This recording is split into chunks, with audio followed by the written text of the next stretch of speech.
Magandang umaga po sa lahat. Luzon, Visayas, Mindanao. Tayo nagbabalik dito sa aking YouTube channel, ang aking munting channel po sa Mil Soriano TV 29 po para mag-discuss ulit ng another coins.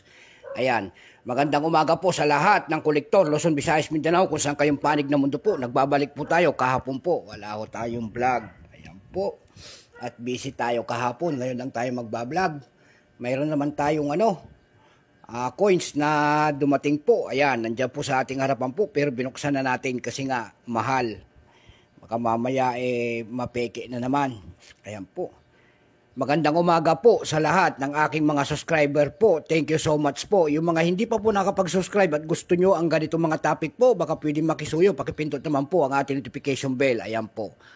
Para ma-update po kayo sa mga latest ko pang gagawin mga video po. Ang pinag-uusapan po rito ay ang mga coins. Ayan po, sari-sari pong coins, banknote po. Ayan, dahil mga ating mga koleksyon. Ayan po, para makita natin kung magkano na ba talaga ang kanilang mga presyo po.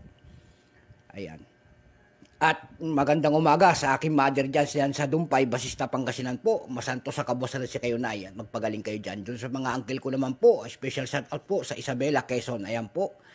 Magandang umaga po sa lahat, mga Ilocano po, mga Pangasinan, ayan po. Ang pag-usapan po natin ngayon ay dito sa ating harapan, yung ating delivery po, ayan. Dumating po ang ating delivery, binuksan ko